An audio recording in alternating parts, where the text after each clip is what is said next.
in studio, and we talked about that finish.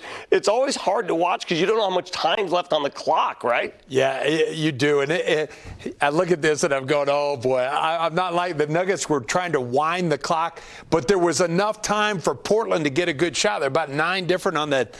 And I'm like, oh, this is not good because missing Jamal Murray, that two-man game, as you say, Katie, is so lethal, and they don't have that. But fortunately, Joker has to take a tough shot three, doesn't get it, but Aaron Gordon pays a big dividend on that offensive rebound. Yeah, it felt like down the stretch the Nuggets took care of the hustle stats, and they made some extra effort plays that really made a big difference. But, Hans, I'm going to take a drink of your glass of water and say the defense down the stretch was so phenomenal. I mean, that bench unit started things off. They had some turnovers, and then the starters just kind of picked up where the bench left off, and they finished the game.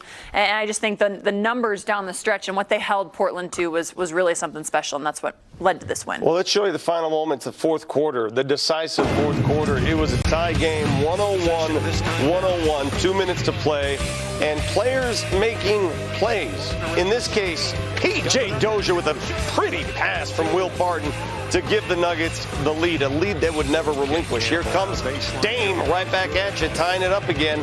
Then down by 3. Lillard. Easy lane to the bucket for Dame Lillard, and it's a 1-point game again.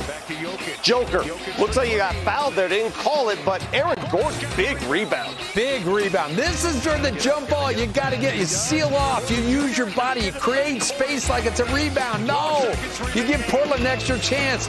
But how about this defense? I mean, the Nuggets recognizing they don't have time to make extra passes. So 2 and 3 guys just flew at Powell. He had a look, but he didn't make it. Katie, it seems like the Nuggets are so good when there's chaos.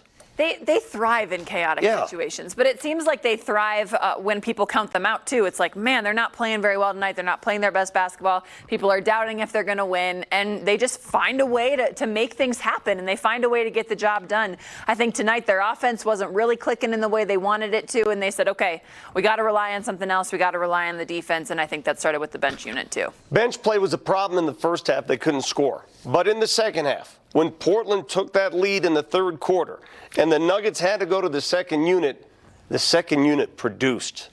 Did they ever?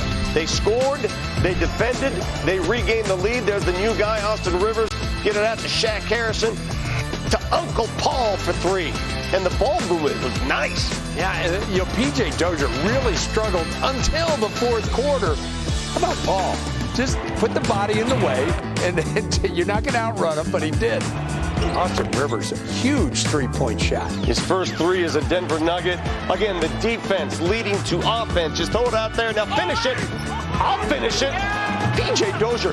My favorite play for P.J. is the one that didn't count. I know. The follow-up dunk. That was a little warm-up right there, the put-back dunk. You know what that reminds me of, though? It reminds me of the Jamal Murray dunk against the Bucks that he got called for an offensive foul. Granted, it's not to that scale, but that PJ putback at that point of the game was something that, man, would that have, like, the Nuggets won, so it doesn't really matter, but would that have shifted the momentum, and would that have gotten the Nuggets all riled up? Because that was an amazing putback. The Nuggets finished with 1 more 3 than the Blazers tonight, and that was the difference. I mean, 1 point was the difference. Those 3s made all the difference in the world. Facu Campazzo, who went through that stretch with the 3-ball where he couldn't hit, well, they left him open several times tonight, and he made them pay, Hands. Oh, yeah. Look at Joker knows it. And he's shooting with no hesitation. If he can get it off, he's shooting, and he's been delivering. I'll be really interested to know if anybody talked to him to pick him up after that last game, because the Grizzlies were playing off of him. They wanted him just take those shots. And tonight he stepped in with so much confidence. And that's what you have to do as a shooter. You have to think next shot, forget about what happened in the past, and believe you're going to knock down the next one. And Facu came out and did that tonight. And again, I mean, the numbers will balance out. You hate to see it be that dramatic where he goes basically 0 in a game and then goes almost perfect. Maybe a little bit more consistency there, but great to see Facu Campazzo come out, leave that game against the Memphis Grizzlies behind, and just be confident in what he was doing from the three-point line. 4 of 5 from distance, and they needed all 4 of them. He scored all 12 points from distance. You know, we go back to defense, and Katie said this at halftime. What's the Nuggets record when they out-rebound a team by 5? 5 or more. What is it? 24-2. Yeah. Well, now they're 25-2. There it is. Because they 46 battle of the rebounds boards, and 41 baby. rebounds. Yeah. Big difference. Tell you what, the folks that are odds makers in this business know what they're doing. The Nuggets were favored by Unbelievable. 1.5. Well, they didn't beat the number, but they won the game. Yeah. 1.5 was the difference. They win by 1. Some of the prop bets would the Nuggets win between 6 and 10. That didn't happen. Aaron Gordon scoring 12 points. They need more scoring out of him. Yeah, good. He can hit open threes, but not threes off the move. I like him there, and I like him attacking the glass or physical points around the hoop. That's where I like him, Katie. I don't want him to settle for those outside threes, Hands. I want him to attack the basket, get to the free throw line, maybe even post up a few more times for this Nuggets team. When we come back on the Toyota Locker Room Report, Coach Malone talks about his team's comeback in Portland. To the microphone tonight. First of all, Austin, welcome to Denver, my man. Do you hear us, Austin? Looks like we're having some technical difficulties. Maybe I should yell. Austin, do you hear us? I'm over here in Denver. I don't think he hears us right now, but I wanted to get his perspective because here he is joining a new team on a 10-day contract. They're coming back to us, I'm told. Hold on a second.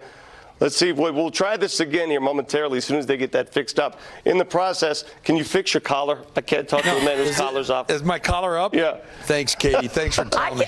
Yeah. I got to keep my 6 feet here. What a crazy finish. Oh, wow. Unbelievable. We're going to diagram this next game. One of the things that I see with the Nuggets, little things make a huge difference, but jump balls. Yeah. There is a strategy to jump balls. You just don't get lucky, and the Nuggets were almost unlucky on that. All right, I'm told Austin Rivers can now hear me all the way from Portland. Austin, welcome to Denver. Sir. Yes, sir, man. Yes, sir. What do you think of your new team? Oh, man. I love it. The way they move the ball. Everybody's in unison. The energy is so positive here, man. Just to be a part of this, I'm so thankful to be here. Second unit, when you were in there in the third quarter, I thought was the key to this game because Portland built that 7-point cushion and you guys battled back. You did it with defense, didn't you? Yeah, we just, we weren't making some shots in the first half. So, when that's not happening, you got to hang your hat on defense. And then in the second half, shots start to fall and, we were able to just put some points together and put a little run in, and then those guys came in and finished it off.